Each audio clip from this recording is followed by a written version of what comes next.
반갑습니다.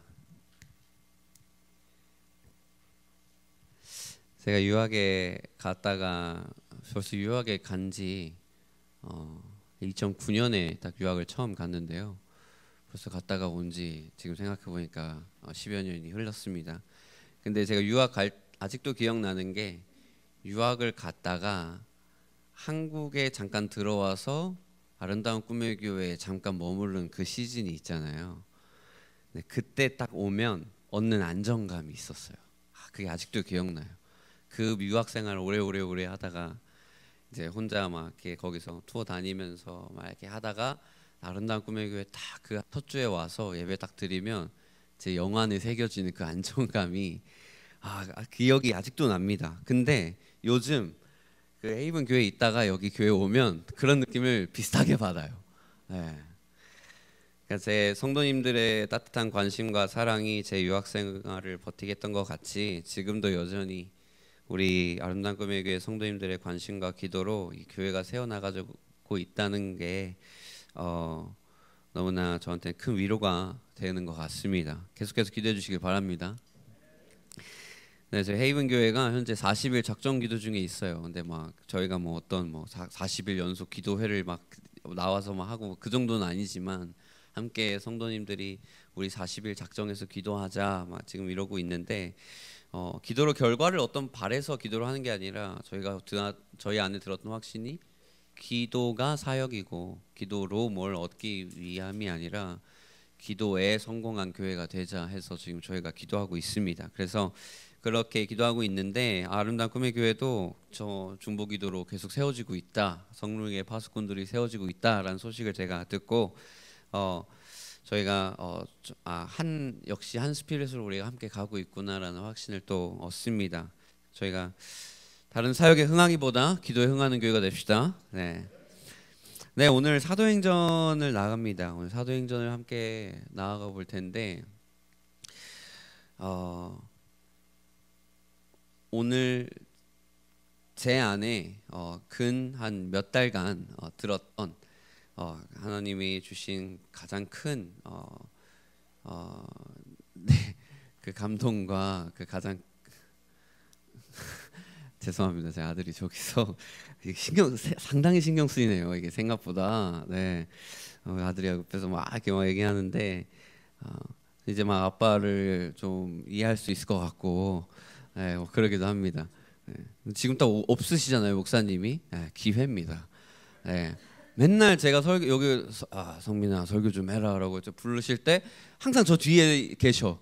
그러면 무슨 설교를 하라고 저보고 어떤 말을 어떻게 담대하게 하라고 하시는지 모르겠는데 오늘 없으니까 제가 한번 고삐 풀린 망아지처럼 해보겠습니다. 네, 오늘 부활 후에 이 예수님의 행적을 딱 기록하는 것이 사도행전의 초반으로부터 나옵니다. 1장 3절을 같이 한번 보도록 하겠습니다. 시작. 그가 고난을 받으신 후에 또한 그들에게 확실한 많은 증거로 친히 살아계심을 나타내사 40일 동안 그들에게 보이시며 하나님의 일을 말씀하시니라. 여러분 이때 딱 우리가 발견해야 될 게 뭡니까? 복음이 단순히 예수님의 구속 사역, 그러니까 나를 구원하셨다라는 것에서 구원되는 게 아니라 예수님은 딱 이제부터 하나님 나라에 대한 말씀을 강론하기 시작했다는 겁니다. 그러니까 우리가 사도행전을 사실 보는 이유는 복음의 능력을 제한하지 않기 위해서예요. 이해가십니까?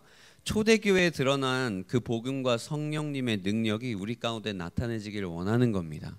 저희가 항상 외치는 사도행전적 교회, 사도적 제자 이런 것들은 다 단순히 그냥 사도행전을 왜 바라봐야 하냐라는 그 맥락 가운데에서는 그냥 교회 모습이 이랬잖아 이게 전부가 아니라 진짜 하나님이 명령하셨던 그 교회의 모습, 예수님이 처음에 그 교회를 이 땅 가운데 착상시킬 때 원했던 그 모습의 DNA가 그 안에 충만했기 때문에 우리가 사도행전을 보는 것이죠. 그런데 이 사도행전을 누가 썼습니까?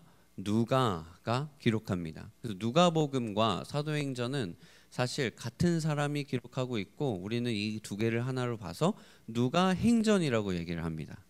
다들 좀 여기까지는 이해하시죠? 그런데 사도행전 6절에요.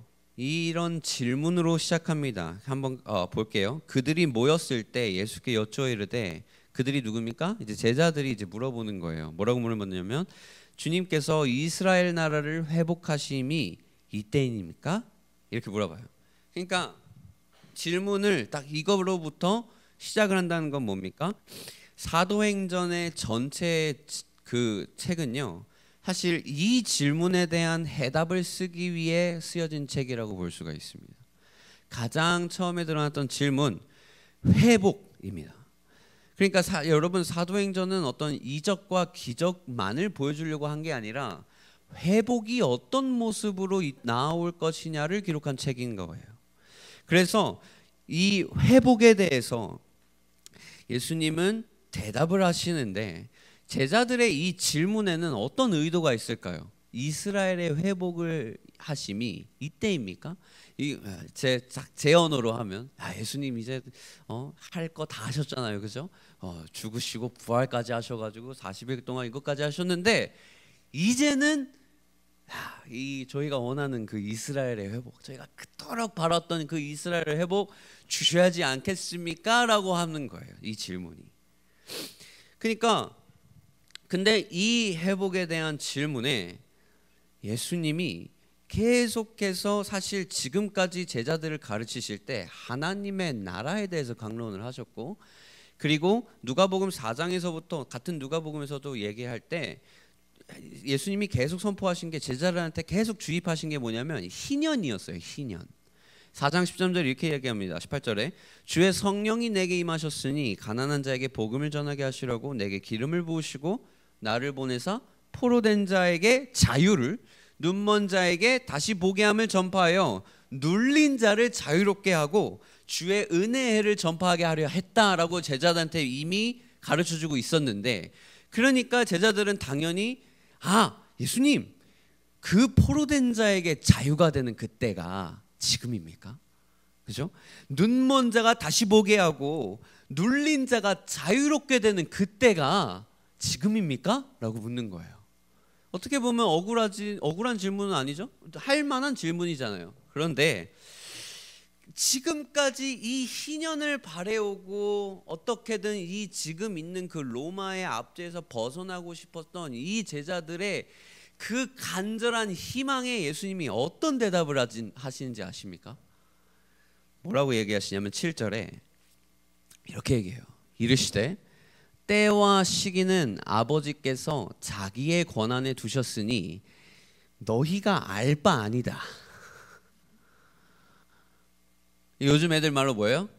알바노. 알바노 알아요? 알바노 알지? 다 여기서 반응했잖아요. 제가 좀 MZ입니다 요즘. 그런 거 다 알아요 제가. 알바노. 그러니까 예수님이 뭐라고 하는 거예요? 뭔 상관인데? 왜? 여태까지 희년을 선포하시고 이스라엘의 회복이 오고 은혜의 해를 전파하신다 하셨잖아요 예수님. 근데 갑자기 7절에 바로 다음 절에 알바노.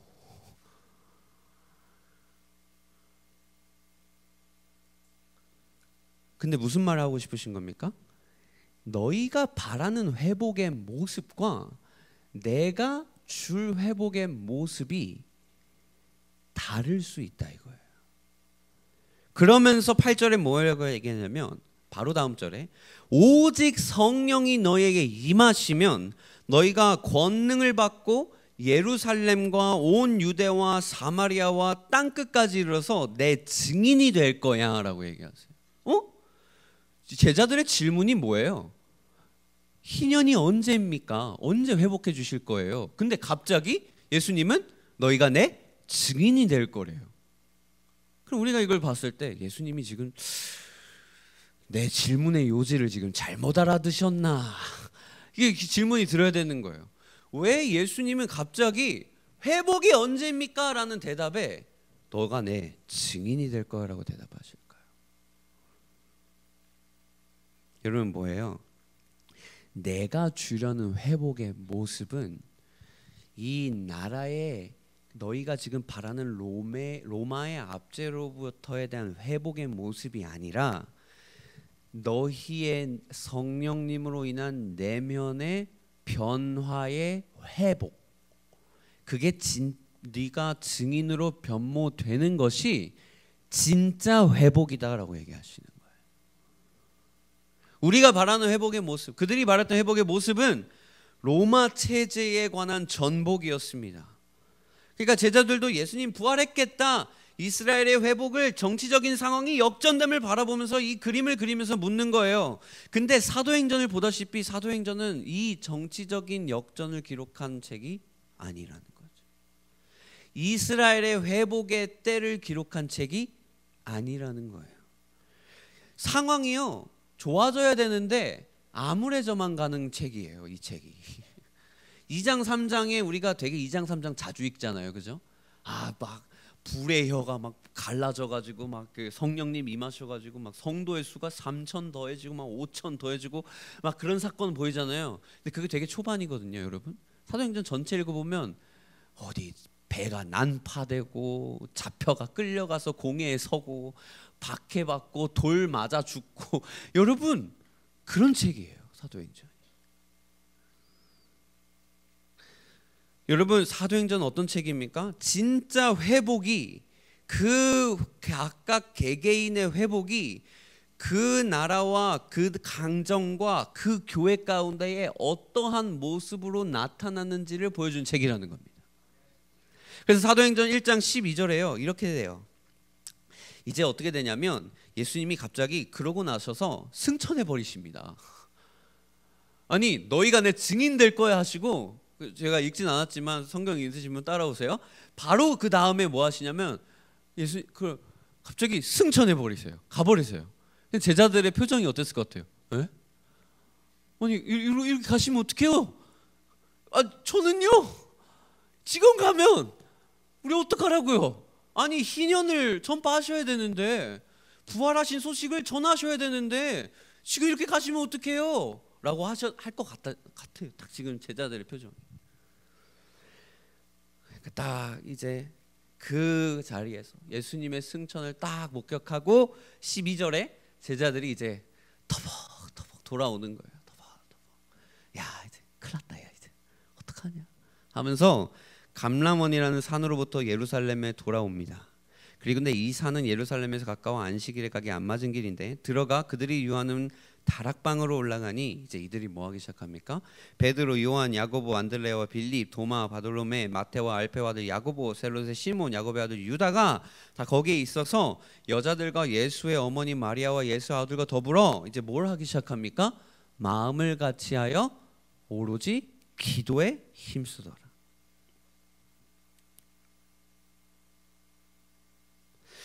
여러분 지금 이 다락방에 앉아서 기도한 이 제자들의 모습이요 정말 중요해요. 제가 이거를 몰랐다가 사도행전을 이제 강해해야 하니까 공부를 하잖아요, 보통 저는. 강해해야지 하고 이제 공부하는데 이게 깨달아지는 순간 제가 사도행전을 보는 모든 시선이 바뀌어 버렸습니다. 여러분 보세요. 지금 예수님이 승천하시고 나서 2장에 오실 오순전의 성령 강림 사건의 이 가운데 사이에 긴장감이 어떨지 지금 상상이 가십니까? 그러니까 이 열흘간이라고는 기록하는데 이때의 긴장감이요 사실 성령님이 강림하시고 난 다음에 일어날 역사보다 더 중요할지도 모릅니다. 예수님이 왜 떠나십니까? 왜 떠나셨을까요? 라고 얘기를 했을 때 이들을 진짜 아까 얘기하셨던 증인 삼기 위해서 떠나십니다. 그게 너희의 회복의 모습이야 하시고 떠나시는 거예요. 여러분 이들이 진짜 증인 되기 위해서는 어떻게 해야 돼요? 이들 자체가 제자들을 다시 삼고 아버지와 아들과 성령의 이름으로 세례를 베풀어 했었고 제자 훈련을 하고 그 제자를 또 세우면 땅끝까지 복음을 전파했어야 됐잖아요. 이게 목적이었고 미션이었잖아요, 그죠? 지상 대명령이잖아요. 그런데 문제는 만약에 예수님이 거기에 계셨으면 제자들이 절대로 예수님을 떠나가지 않았을 겁니다. 왜요? 한번 떠나봤었거든요. 부끄러움에. 여러분 지금까지의 제자들의 행동을 잘 유심히 한번 지켜봅시다. 이들의 진짜 가장 큰 문제가 뭐냐면 예수님만 의지한다는 거예요. 그게 맞는 소리 아니에요? 예수님만 의지해야 되잖아요. 근데 이게 무슨 소리냐면 어떻게 보면 예수님을 의지하는 게 가장 성경적이잖아요 얘기할 수 있겠지만은 제가 말하는 예수님만 의지한다는 건 뭐냐면 자기 신앙생활의 자주권이 결여되었다는 소리입니다. 이 말은 뭐냐? 지금까지 제자들이 외부 사역을 할 때는 오로지 예수님이 시킨 대로만 했어요. 근데 예수님이 문제가 생기자가 두려워서 예수님이 이 제자들이 예수님을 떠나서 숨잖아요. 그죠? 그러니까 이들의 신앙생활이 지금 예수님이 시키지 않고 예수님이 결박되고 예수님이 어떤 명령할 상황이 안 되니까 이들이 바로 흩어져 버려요. 이게 무슨 소리냐면 지금 제자들의 신앙생활이 굉장히 수동적이라는 걸 알 수가 있습니다. 그만큼 신앙이 성숙하지 못했다는 것도 알 수 있죠. 여러분 육아의 목표가 뭡니까? 육아의 목표 독립과 자주성이라고 얘기해요. 그러니까 우리는 육아의 가장 근본적인 목표가 무엇이냐면 그 아이가 독립하고 혼자 살아갈 수 있는 능력을 키워주는 게 육아의 목표죠. 아멘. 그러니까 여러분 아이가 20살이 넘었는데도 나의 영향권 안에 있기를 바라는 모습이 사실 요새의 육아관이에요. 아십니까? 그 보살핌이 필요한 나이가 지났는데도 아직도 내 치맛자락에 보호하려고 하는 잘못된 그 교육관을 우리는 아직도 붙들고 있다고요. 저는 생각해봤어요. 제 아이가 지금은 쟤를 못 떼어내요. 그죠? 근데 저는 항상 생각하는 언젠간 쟤를 떼어내야 되네. 그죠? 이 생각만 하면 이상한 것 같아요. 아, 그럼 우리 아버지는 나를 14살 때 어떻게 미국에 보냈지? 쟤는 아직 뭐 2살이라 아직 쟤는 모르겠지만 아니 제가 만 14살 때 저는 그냥 그때 그냥 뭐 가라 하니까 가고 뭐 하니까 그냥 어떻게 보니까 제가 미국에 있었는데 어떻게 보냈지 아빠는? 그죠? 저는 지금 제가 다이리를 키우는 모습 보면 절대 지금은 못 보낼 것 같아요. 왜냐면 지금 다이리는 그죠? 보살핌이 필요한 나이입니다. 아멘. 그러니까 제가 아버지를 이해 못하는 이유는 아직 당연한 것 같아요. 아직 제 아들이 속을 안 세게 봤기 때문에 14살 돼 봐야 이제 네, 알겠죠? 여러분 자녀 양육의 가장 큰 목표가 독립이라고 합니다. 제자들이요 지금 어떤 상태냐면 예수님에게 모든 것을 받아먹고 사는 젖먹는 어린 신앙을 지닌 거예요. 근데 이 제자들의 모습으로는 세상 끝까지 증인이 될 수가 없습니다. 그죠? 왜냐면 생각해보세요. 이 제자들이 매사 예수님한테 예수님 저 어디 해야 될까요? 이제 뭐 해야 될까요? 뭐 이제 어떻게 할까요? 저 증인이 되기 위해서 뭐 할까요? 매사 물어봐야 했으면 아마 예수님도 피곤했을 것 같아요. 근데요 진짜 중요한 게 뭐냐면 예수님이 일부러 자리를 비우시는데 그 순간 제자들의 행동의 양상이 변해요. 예수님이 일단 없잖아요. 그러니까 애들이 제자들이 이제 와, 야, 뭐하냐? 큰일 났다. 야, 어떡하지? 기도라도 하자. 뭡니까? 이들이 뭘 하기 시작하냐면 13절에 유하는 다락방에 올라가니 오로지 14절에 마음을 같이하여 오로지 기도에 힘쓰더라. 기도하기 시작합니다. 여러분 자 생각해 보세요. 여러분 제자들이 어떤 사람들이었냐면 기도해라 해야 기도했던 사람이었어요. 유대인들은요 그리고 이들 유대인들인데 평생 수동적으로 기도해온 사람들입니다. 율법이 시킨 대로 기도합니다. 나에게 주어진 그 맥락대로만 기도하고 나에게 주어진 기도문대로만 기도합니다. 근데 이 제자들도 신기했던 게 예수님의 기도는 그게 아니었던 거예요. 시켜서 기도한 게 아니라 자발적으로 자동적으로 기도를 하시는 모습을 제자들이 보는 겁니다. 그래서 제자들도 예수님한테 물어보잖아요. 어떻게 기도해야 됩니까? 그러면서 예수님이 갑자기 이렇게 기도해라 라고 얘기하죠. 여러분 심지어 예수님이 겟세마네 동산에서 이제 기도를 하시는데 야 그래도 같이 기도하자 하고 제자들 딱 끌고 가시는데요. 이 기도해야 할 때 잠들어 버려가지고 예수님이 나무란 적도 있잖아요. 그죠? 그런데요 지금까지 평생 시켜야 기도해왔던 이 제자들이 이제 예수님이 자리를 비우신 순간 기도를 뭐 하기 시작한 거예요? 능동적으로 시작하기 시작한 거예요. 그 순간에 할 수 있는 게 이것뿐이었어요. 사실 야 이제 뭐 하지? 할 수 있는 게 기도뿐인 거예요. 그러니까 예수님이 가르쳐줬던 기도가 갑자기 생각이 나요. 야 우리가 마음을 모아서 기도하자. 유대인들이 정해준 기도문을 읊는 거 말고 진짜 우리 기도하자. 기도하기 시작해요. 근데 이들이 나가의 다락방에서 다 같이 기도하십사 할 수 있었던 이유가 예수님의 부재라는 겁니다, 여러분.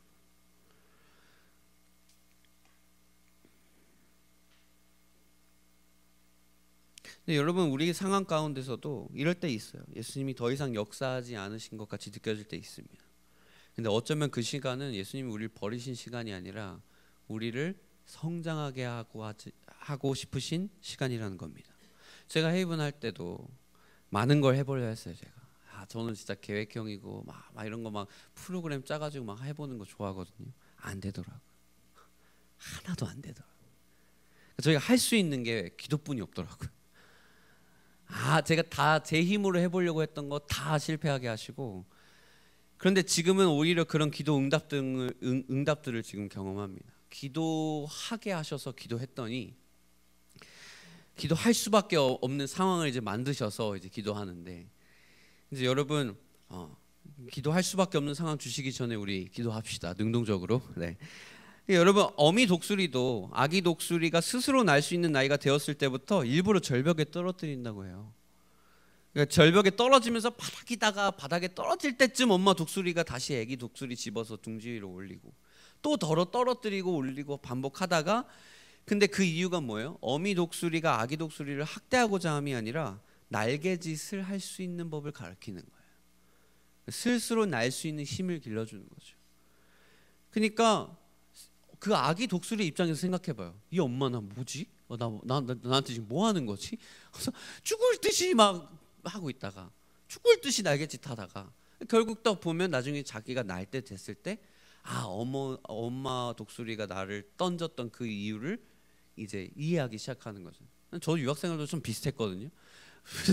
아니 저를 여러분 생각해보세요. 혼자 없어요. 아는 사람도 없어요. 그냥 기숙사에 딱 떨어뜨려 놓고 그래 네 알아서 해봐라 이렇게 하시고 중3 때인데 하시고 이제 언어도 안 통해. 뭐 아무것도 안 되는데 그때는 뭐지? 나 지금 뭐 하는 거지? 나 왜 이렇게 살아야 되지 굳이? 그래서 하고 있는데 나중에 커 보니까 그 참뜻을 알 수 있었어. 여러분, 제가 지금 이야기하고자 뭐냐면 결국 예수님이 승천하시고 부재하신 이유가 제자들이 날개짓 할 수 있도록 도와주시는 거예요. 그래서 얘기해요. 내가 떠남이 너희에게 유익이다라고 얘기했어요. 여러분, 예수님이 뭐라고 하냐면 내가 하늘과 땅의 모든 권세를 얻었다라고 얘기하셨는데 마태복음 28장 19절에, 근데 20절에 뭐라고 얘기하시냐면 이제 너희는 가서 하면서 지상 대명령을 시작하십니다. 아니 권세를 받으신 예수님이 그 권세를 그 제자들한테 줬어요. 그러니까 이미 제자들한테 무엇이 있는 거예요? 권세가 있습니다. 그 예수님의 이름이 이들한테 있어요. 그런데 이 권세를 누릴 수 있는 자로서 하나님이 다듬으셔야 했던 거예요. 이들을 진짜 권세를 받은 자로 맨날 수동적인 자세로 하나님 나라에 그래 하게 하시겠지 막 이러고 그냥 기다리는 게 아니라 어떻게든 능동적으로 하나님의 나라의 확장에 참여하는 제자로 세우시려고 하시는 겁니다. 여러분, 많은 사람의 신앙이 자라지 않는 이유가 무엇이라고 생각합니까? 신앙생활을 수동적으로 합니다. 어린아이의 신앙이에요. 무슨 소리냐? 항상 누가 뭔가를 시켜주기만을 기다리는 태도로 살아갑니다. 목사님이 다 해결해 주기를 원합니다. 교회가 다 해결해 주기를 원합니다. 자녀 신앙교육도 교회가 해결해 주기를 원하고 내 신앙도 교회가 책임져 주기를 원합니다. 여러분, 제자 훈련의 목표는 책임져 주는 게 아니에요. 제자 훈련의 목표는 자주성이에요. 그러니까 무엇인가를 가르치는 것에서 멈추는 게 아니라 이들의 신앙생활이 진짜 어른으로서 형성되도록 하는 게 제자 훈련의 목적입니다. 이 제자들이요 머리로는 많이 이해했어요. 얼마나 똑똑합니까 유대인들이. 여러분, 예수님께서 제자들한테 그 기도를 얼마나 많이 가르쳤어요. 여태까지 산상수훈의 가르침 중에 3분의 2가 기도에 대한 가르침이었습니다. 그 가르침에 주기도문을 포함한 기도의 본질이 뭔지 계속 강론하십니다. 근데 이들이 정작 중요할 때 기도하지 못하는 자가 되어버려요. 안다고 기도하는 게 아닙니다. 여러분, 얼마나 많이 알아요, 제자들이 지금. 근데 가장 중요할 때 기도하지 못했잖아요.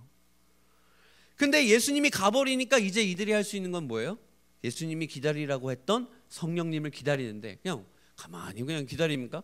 어떻게든 이걸 기다리라 할 때 우리가 기도하자. 이 120명이 마가의 다락방에 딱 모아서 기도하는 장면 우리가 모욕하는 거예요.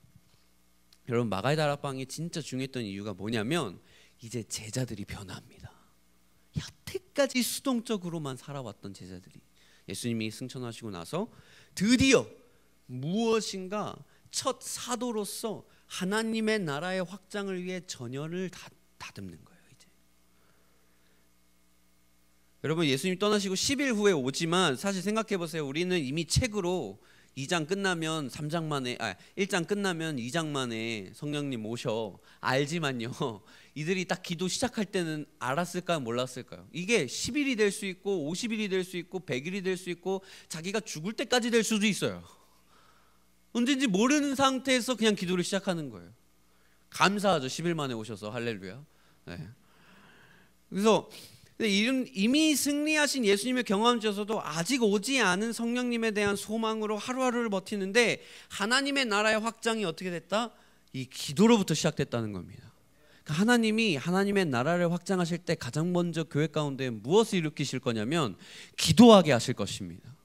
근데 그냥 기도가 야 우리가 이게 뭐 하자 이제 기도할 사람 다 모여 이게 아니라 진짜 성령님이 각 사람 마음 가운데에 평생 뭐 어떻게 기도해야 될지 몰랐던 이 사람들에게 기도의 영을 부어주셔서 기도하게 하실 것입니다. 근데 제가 그걸 들었어요. 우리 아름다운 꿈의 교회에 성루이의 파수꾼들을 모집하기 시작했다. 뭐예요? 아니 모집하고 한다는데 이게 대단한 거거든요. 저도 딱 듣는데 어떻게 해야지 막 중보기도 팀을 꾸렸다는 거예요. 기도할 사람들을 딱 모아서 하셨다 하는데 무슨 저는 생각이 들었냐면 전열을 지금 다듬고 계시구나. 앞으로 일으키실 그 일을 위해서. 여러분, 그래서 하나님의 나라의 확정이 그 자주적인 기도로부터 시작됐다는 것을 잊지 마십시오. 자, 여러분 15절에 모인 수가 120명이나 됐습니다. 자, 그런데요. 이때에 베드로가 그 형제들 가운데서 딱 일어납니다. 120명 딱 가운데서 일어나요. 그러면서 베드로가 이제 다시 한번 자주성 있는 선택을 하게 돼요. 어떻게 해야 되냐면 이제 하나님 나라를 확장을 해야 돼. 그래 뭘 할까? 하면서 결단하는데 16절, 17절에 이 결단을 합니다. 성령이 다윗의 입을 통하여 예수 잡는 자를 길잡이가 된 유다를 가리켜 미리 말씀하신 성경이 응하였으니 마땅하도다 하면서 이 사람은 본래 우리 수 가운데 참여하여 우리 직문의 한 부분을 맡았던 자다라고 하는데 베드로가 한 가지 마음을 얻어요. 제자 중에 유다가 예수님을 배반해서 제자 반열에 떨어지잖아요. 그죠? 그런데 이제 마땅한 응당을 당했으니까 베드로가 이 생각을 해요. 한 명을 뽑자. 한 명 더 뽑자. 이 얘기를 해요. 베드로의 마음 가운데에 이제 유다가 우리 12명의 제자 중에서 한 명이 이제 나갔으니까 제자 한 명 또 세워야 하지 않을까라는 감동을 얻는 거예요. 이 깊은 감동을 이제 말하기 시작합니다. 여러분, 우리 기도 가운데도 깊은 감동이 우리에게 새겨질 때 있죠. 그죠? 근데 이럴 때 우리가 가장 흔히 하는 고민이 뭐예요? 이 감동이 나한테서 온 것인가 아니면 진짜 하나님의 감동인가? 이거 저는 아직도 씨름하거든요. 그런데 베드로가 그저 단순히 자신의 마음의 감동으로 뜻을 판단하지는 않아요. 네, 뭐라고 하냐면, 그러니까 생각해 보면 여러분, 왜 한 명 더 뽑아야 되는데요? 아니 12명에서 한 명 떨어졌잖아요. 그 11명으로도 할 수 있잖아요, 사실. 근데 왜 굳이 지금 베드로는 한 명을 더 뽑아야 한다고 생각을 했을까요? 그러니까 왜 굳이 12명 자리 채워합니까? 예수님이 뽑으신 제자가 아니에요, 심지어. 그러면 예수님이 뽑지 않으면 그건 의미 없는 게 아닌가? 라고 생각했을지도 모르잖아요. 그죠? 그 죄 같은 거는 제가 예수님 너 뭐 돼, 베드로? 너가 뭔데? 이렇게 얘기할 수도 있을 것 같은 거예요. 그러니까 물론 아니지만 그냥 제 상상력을 들으면 너 뭐 돼? 너 뭔데? 너와 동급인 제자를 네가 뭔데 너가 한 명을 더 뽑아야 돼? 이렇게 할 수 있잖아요. 그죠? 근데 베드로가 이 감동을요, 자신의 감동에 대한 확신이 그냥 내가 이 생각 들었어라는 그것을 통해서 얻지 않아요. 뭐라냐면 기록된 하나님의 말씀을 통해서 얻습니다. 이것이 우리가 하나님의 말씀과 하나님의 뜻을 분별하는 기준입니다. 아멘. 그래서 어떻게 하냐면 20절에 시편에 기록하였으되 하면서 시편을 딱 꺼내요. 그의 거처를 황폐하게 하시며 거기 거하는 자가 없게 하소서 하였고, 또 일렀으되 그의 직분을 타인이 취하게 하소서 하였도다. 뭐냐면 이 두 말씀이 시편 69편하고 109편을 인용한 말입니다. 그러니까 베드로가 이 시편을 단순히 다윗의 고난과 악인을 저주하는 시로 본 게 아니라 메시아적인 예언으로 봤고, 유다의 배반과 죽음을 그 말씀의 성취로 해석을 하게 돼요. 근데 시편에서 단순히 이렇게 썼으니까 12번째 자리 뽑아야 돼, 이게 아니라 말씀을 묵상하는 가운데에 하나님의 구속 역사 중에서 유다의 빈자리가 직분을 타인이 취할 것이다 라는 것을 발견하고 지금 제자 공동체 상황에 적용하기 시작한 거예요. 그러니까 말씀은 다윗 시대의 원수들에 대한 심판과 직분 교체에 대한 예언이었지만 그들의 상황은 지금 유다의 배신과 죽음, 그리고 제자 공동체의 공백이라는 상황을 봅니다. 이 기도를 통해서 베드로는 하나님이 정하신 직분이 빈 채로 남아있는 게 아니라 하나님의 때에 다른 사람에게 넘어가야 하는구나 라는 해석을 하는 거예요. 자, 그래서 어떻게 보면 12번째 제자를 뽑아라 라는 게 말씀이 없었어요. 그런데 초대교회의 말씀을 하나님의 구속 역사 속에서 해석하는 거예요.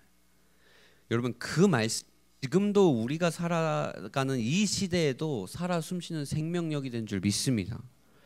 그러니까 여러분, 이 장면이 무슨 중요한 메시지를 주냐면, 여러분, 감동이 그냥 있다고 그 감정만으로 결정하지 않기를 바랍니다. 말씀을 깊이 묵상하고 하나님의 역사 속의 패턴을 읽으시면서 그 뜻을 확증하시기를 바랍니다.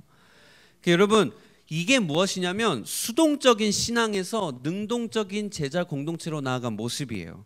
그러니까 여러분, 이게 지금 누가가 이 사도행전을 기록하면서 보여주고 싶은 제자의 변화인 거예요. 여러분 모든 신도가 만약에 수동적이다 라고 얘기를 하면요, 여러분 그거야말로 속이기 쉬운 그룹이 없어요. 모든 신도들을 수동적으로 만든 결과가 뭔지 아십니까? 부패한 가톨릭이었습니다. 중세시대 때 말씀을 읽을 수 있는 사람이 제사장밖에 없는 거예요. 신부들밖에 없는 거예요. 프리스트밖에 없는 거예요. 성직자들밖에 말씀을 못 읽는 거예요. 그리고 언어도 달라요. 라틴어로만 읽을 수 있는 거예요. 그러니까 어떻게 해요? 모든 성도님들은 이 성직자가 하는 말에만 의존해야 되는 거예요. 그러니까 제자들이 어떻게 그 성도들이 어떻게 변해요? 그냥 의존해야 그냥 말씀하시면 의존해야 하는 수동적인 사람들로만 변합니다. 그러니까 반기를 못 들어요. 뭐냐면, 야, 너 죄를 면죄받으려면 돈 내야 돼. 이런 이 말씀에 누가 봐도 우리가 듣기에는 이게 사이비 같은 교리인데, 그 수동적인 사람들에게 이것을 듣다 보니까 그런가 봐. 그러니까 다른 선택지는 없는 거예요. 여러분, 왜 이단들이 날치는지 아시겠죠? 난리치는지 아시겠죠? 진짜 날치기들이야, 이놈들은. 제가 얼마 전에 PD 수첩을 봤습니다. 혹시 보셨습니까? 통일교에 대한 이름입니다. 혹시 원하시면 보시는데 열불이 나요. 그 교주님이, 물론 그 원래 교주는 이제 돌아가셨는데 이제 그 아내가 교주가 됐습니다. 그런데 진짜 희한한 교리가 있어요. 구원을 받으려면 뭐 해야 되는지 아십니까? 70만 원을 내야 돼요. 웃기죠? 70만 원. 그게 구원값이야. 자, 그런데 더 웃긴 건 뭔지 아세요? 무속신앙도 곁들여서 너의 조상을 구원하려면 그 한 사람당 너의 7대 손까지 구원하려면 490만 원을 내면 된다.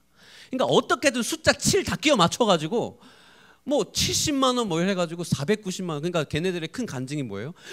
제가 뭐 땅을 다 팔아가지고 제 있는 거 모든 걸 다 팔아가지고 어떻게든 제가 제 7대 손까지 구원했습니다. 그게 간증거리입니다. 거기 이해가 가십니까 이게? 근데요, 이게 뭐가 문제입니까? 신앙생활의 자주권을 결여시켜요.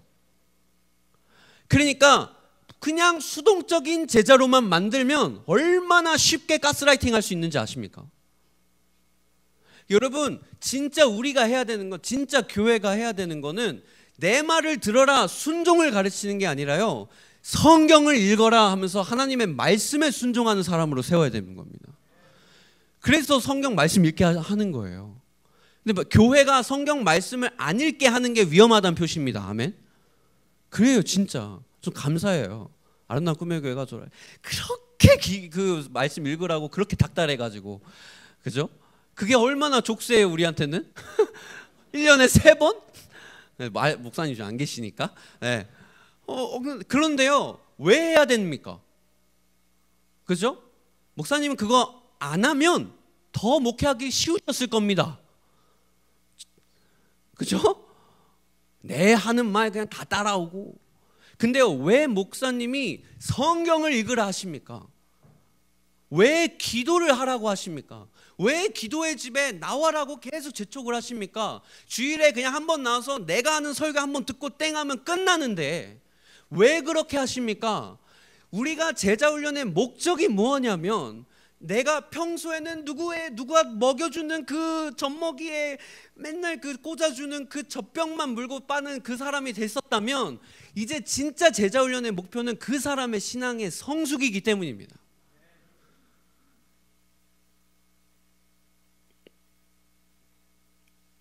그러면 그 부패한 카톨릭 가운데에 하나님의 말씀을 통해서 능동적으로 변화한 사람이 누굽니까? 종교개혁을 일으켰던 마틴 루터인 거예요. 그러면서 95개 조항 반박문을 다 거기다 꽂아버리죠. 지금 하고 있는 카톨릭의 반성경적인 일들을 보십시오 해버리는 거예요. 이게 어떻게 가능합니까? 수동적인 제자들 가운데에 능동적인 제자가 섰을 때 가능했던 거예요. 진짜 증인이 된 겁니다, 마틴 루터가. 여러분, 전 청년들한테도 이야기하는 게 있어요. 설교에서 무언가 느꼈다, 찔렸다 많이 나눠요. 설교 끝나고 막 셀그룹하고 막 나눠요. 그래서 뭘 느끼고 뭐에 대해서 어떤 말씀이 나를 찔렀다 거기서 끝나면 안 됩니다, 청년들. 그건 뭐냐면 너네가 말씀이 말하는 바를 수동적으로 동의하는 것밖에 안 됩니다. 미안해요, 너네라 해서. 감동으로 얻는 것으로 끝나지 마십시오. 행동으로 나가야 됩니다.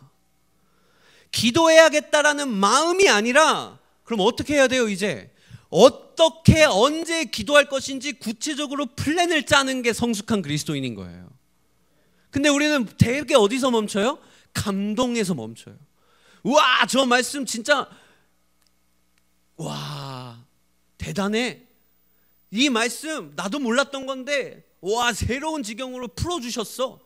와 이걸 내가 느꼈어. 이 부분이 날 찔렀어. 근데 그래서요, 뭘 해야 되는데요? 이제 바뀌어야 되는 거 아닙니까?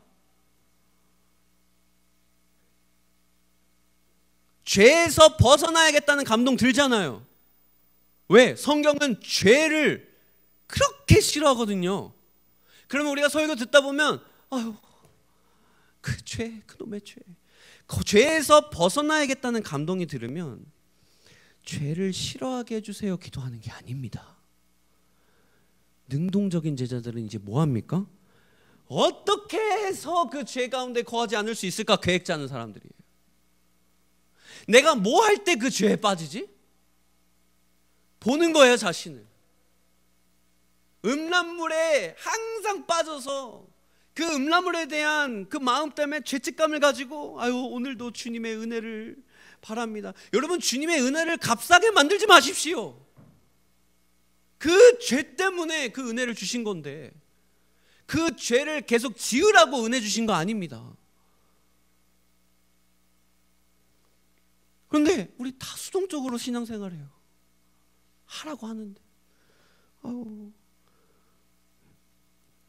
진짜 제자들은 뭐 합니까? 이제 일어납니다. 야, 어떻게 죄 가운데 거하지 않을 수 있을까? 이제 계획 짜자. 우리 이제 하자. 베드로의 모습이에요, 여러분. 베드로의 모습. 지금까지 뭐예요, 베드로가? 나 주님 안 떠날 겁니다. 뭐든 시켜주십시오. 근데 예수님 딱 가고 나니까 이제 예수님이 이제 베드로를 딱 변화시키는 거예요. 성장하게 하는 거예요. 뭐 합니까? 리더로서 세우시는 거고, 증인으로서 세우시는 거고, 땅 끝까지 갈 수 있도록 이 베드로를 변화시키십니다. 수동적인 제자에서 능동적인 제자로 나가요. 사도행전 1장 21절에 이렇게 해서 어떻게 하냐면요, 요한의 세례로부터 우리 가운데서 올려져 가신 날까지 주 예수께서 우리 가운데 출입하실 때 항상 우리가 함께 다니던 사람 중에 하나를 세워 우리와 더불어 예수께서 부활하심을 증언할 사람이 되게 하여라 하거늘, 그들이 두 사람을 세우니 하나는 바사바라고도 하고 별명은 유스도라고도 하는 요셉이요 하나는 마띠아라.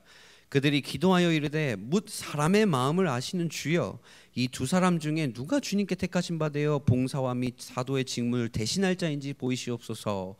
유다는 이 직무를 버리고 제 곳으로 갔나 하고 뭐 하냐면 제비 뽑습니다.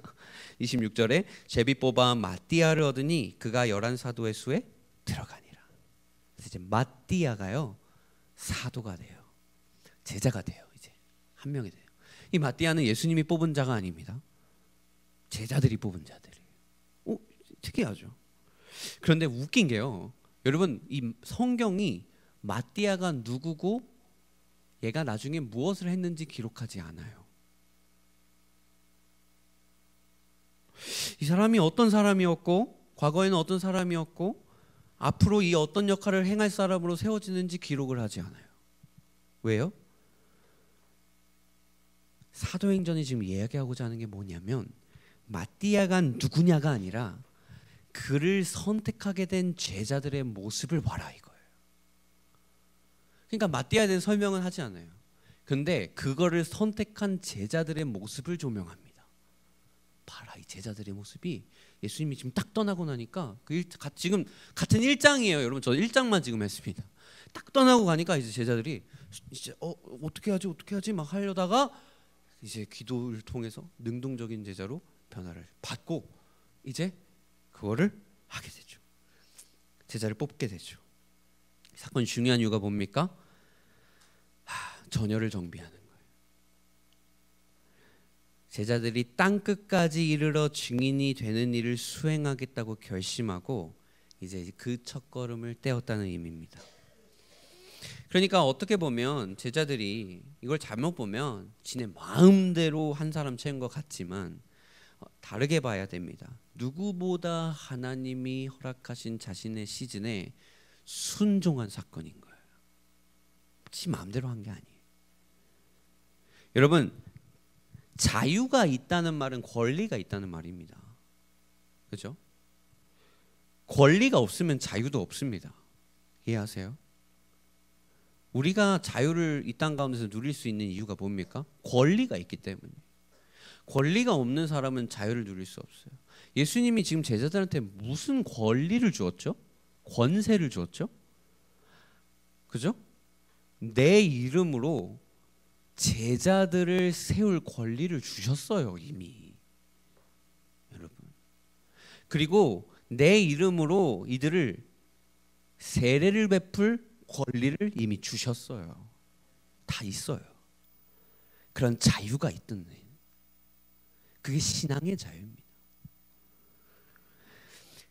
이들이 예수 그리스도의 부활로 말미암아 가지게 된 부활 생명의 권세를 이제 행사하고 그 혜택을 누리는 자, 이게 뭐예요? 복음을 누린다라는 말이에요. 아멘. 그러니까 복음을 누린다라는 말이 뭐냐? 이제는 수정적인 제자 훈련을 넘어서 능동적인 제자도로 가는 거예요. 그러니까 능동적인 신앙은 그냥 이게 아닙니다. 하나님 없이 그냥 자기가 원하는 대로 멋대로 원하는 대로 하는 게 능동적인 신앙을 얘기하는 게 아니라 이미 주어진 권세를 믿음으로써 행사하며 그 말씀에 자발적으로 순종하는 사람들이. 그리고 여러분, 사도행전은요 이 제자들의 변화를 기록합니다. 이게 진짜 회복입니다. 그러니까 내 신앙생활의 전권을 하나님 앞에 순복하면서도 이제 진짜 그 권세 붙들고 세상 앞에서 담대히 확장하게 돼요. 그리고 그 변화의 가장 중요한 기점이 뭐였습니까? 기도였다는 거예요. 기도였다. 이 아름다운 꿈의 교회가 그 제자도를 지닌 교회가 되었으면 좋겠습니다. 이미 제가 볼 땐 뭐라고 아는데, 제가 사실 그 제 조카를 그 여기 그 사무엘 데려다 주면서 계속 왔다 갔다 하거든요. 오면 항상 그 음악 켜 있는데 항상 여기서 기도하시는 모습이, 와, 우리 교회는 언제쯤 이렇게 기도하실 분들이 생길라나. 항상 우리 교회는 바쁘신 분들만 있어가지고 그 교회가 항상 기도를 하지는 못하지만 우리 뭐 각 자리에서 우리 기도는 하고 있지만, 근데 보는데 누군가 시켜서 하는 게 아닌데 다 이렇게 나와서 기도하시는 게, 와, 진짜 우리 교회 성숙한 교회였구나. 그럼 이게 힘든 게 제가 목회하면서 여기서만 얘기하는 건 여기서만 합시다. 헤이븐에 넘어가지 않도록 해요. 제가 진짜 고민하는 게, 진짜 해라 해요. 이게 힘들어. 이게 우리 담임 목사님 진짜 대단하신 분이에요. 이게 우리 성도님들을 다 자주권이 있는 성도님들로 세우신다는 게 말이 안 되는 겁니다. 이게 진짜 힘든 거예요. 우유만 먹는 제자가 아니라 이제 고기도 씹고 하는 제자들. 아멘. 이게 이미 아름다운 꿈의 교회가 된 줄 믿습니다. 그러니까 우리 청소년들, 청년들, 자주권을 붙으십시오. 그렇죠? 권세를 행사하십시오. 네. 기도하게 할 때까지 기다리지 말고 기도로 나와오십시오. 그거를 통해서 역사하실 것입니다. 하나 간증하고 마지막 마무리하겠습니다. 차한테 올라주세요. 여러분, 그래서요, 이 헤이븐 얘기 다시 해서 죄송하지만 제 안에 그런 감동이 있는 거예요. 하나님, 어떻게 할까? 우리 교회 다음 시즌 어떻게 해야 될까요? 참 만물합니다. 저희가 어디 떠나고 보내고 파송 보내는 사람만 15명입니다. 1년 반 만에. 지금 딱 참석 인원 저희가 딱 해보니까 보낸 사람 15명, 지금 딱 출석하는 사람 30명. 그리고 1년 반 만에 잘했죠, 그죠? 아멘. 네. 마이크 드랍을 여기서 해주시는, 좋아요, 감사합니다. 딱 그 좋은 타이밍이에요. 근데 제가 뭐 어떻게 할까, 이제 더 어떻게 할까 하는데요. 여러분, 한 성령님이 한 메시지를 주시면 한 사람을 통해서 안 주시더라고요. 같은 성령님이면 같은 메시지를 전 교인에게 다 주더라고요.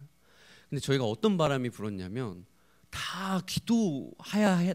어떤 사람은 기도 안 해서 생긴 일 때문에 기도에 대한 마음을 주시고, 또 어떤 애는 어디 컨퍼런스를 도착했는데 하나님이 날 말씀과 기도하게 하셔야겠다 그래가지고 갑자기 저희가 그 사건이 갑자기 애들이 찬양팀 안에서 원래 그런 짓 안 하던 애들이 말씀과 기도를 매일매일 하면서 단톡방에 올리기 시작하는 거예요. 저희 찬양팀 애들이 맨날 시켜도 안 하는 애들이었는데 자발적으로 이게 되는 거예요. 제가 깨달았어요. 내가 시켜서 되는 게 아니구나. 성령님이 하게 하셔야 하구나. 근데 또 웃긴 게 뭐였냐면, 그러는 중에 또 저희는 금요철야 이렇게 못해요, 매주. 뭐 그럴 수가 없는 환경입니다. 그래서 저희는 한 달에 한 번 딱 이제 진하게 하는데, 나머지 금요일에는 그냥 저희끼리 오순도순 모여서 기도회 합니다. 근데 기도회 하는데 하나님이 진짜 깊은 감동을 또 누구에게 주셔서 40일 작정 기도를 해야겠다라는 막 감동을 주시고, 또 그 옆에 있는 어떤 누구에게는 또 하나님이 이렇게 해서 기도를 하라는 감동을 주신다라는 게, 진짜 같은 마음들이 동시다발적으로 교회 안에 딱 이게 덮어버린 거예요. 저는 맨날 어떻게 기도하게 할까 막 이거 고민했는데, 아닙니다. 그냥 하나님께 성령님께 맡겼더니 기도하게 하십니다. 진짜. 그래서 저희가 40일 기도, 그래서 그래요, 제가 그거 하나님의 뜻이라고 제가 받아들이고 선포하겠습니다. 그래서 저도 못할 거 하고 싶지 않은데 막 해가지고 그냥 질러버렸습니다. 우리 40일 기도합시다 해가지고 여러 가지 기도 제목들 붙들고 지금 기도하고 있는데요. 지금도 거의 20일 차입니다. 네, 하고 있는데 벌써 기도 응답들이 들려옵니다. 진짜 이거 하려면 또 30분 기다려야 돼서요. 여기까지는 안 가겠습니다. 근데 진짜 기도 응답을 제가 보면서 우리가 나아가야 할 방향과 할 수 있는 사역의 문들을 막 열어주시는 거예요. 저는 어떻게 여러분 제가 세우려고 했던 사역의 방향과 제가 하려 했던 그 사역들의 모습들은 다 안 되게 하셨는데 이 기도를 통해서 하이븐 교회가 할 수 있는 사역이 무엇인지 그 문들을 막 열어가는 걸 보면서 만약에 제가 생각했던 거를 막 하려고 했으면 이게 저한테는 엄청난 큰 부담이 됐을 텐데 기도를 통해서 동시에 주어지는 그 마음 가운데 열린 문들을 통해서 이게 확증이 되다 보니까 저한테 너무 이 사역이 기쁨으로 나아갑니다. 저만 흥분되는 거 아니죠? 근데 여러분 그 성령님이 동일하게 우리 교회 가운데 아름다운 구매교회 가운데 여기도 우리 교회입니다. 우리 교회 가운데 있을 줄 믿습니다. 네, 우리가 기도하셨으면 좋겠습니다. 이 여정 찬양할 때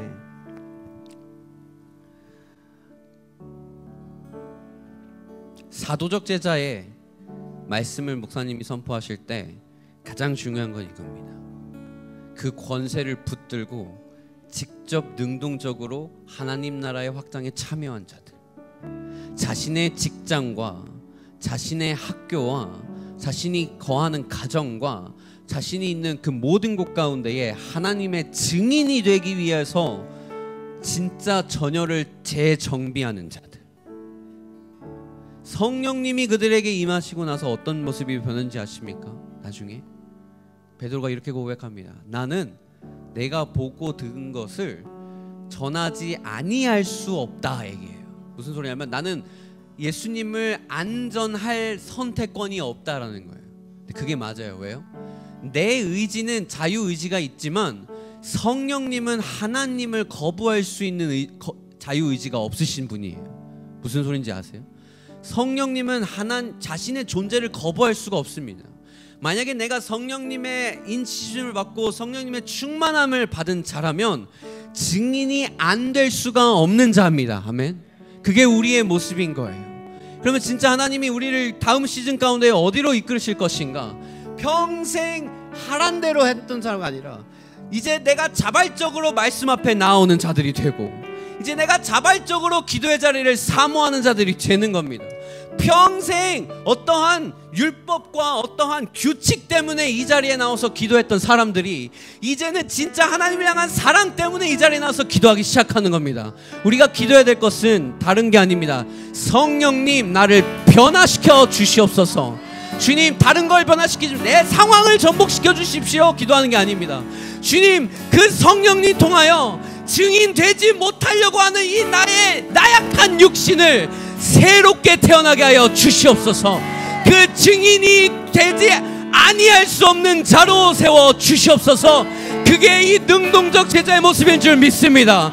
우리가 기도할 때 하나님 내 발이 하나님의 길 위에 나의 영이 그의 품 안에 내 눈이 그의 보좌 앞에 내 그 영광 앞에 그 나라 앞에 하나님 나라 임하는 자 되게 하여 주시옵소서.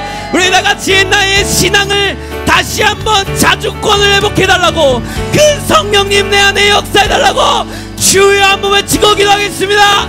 주여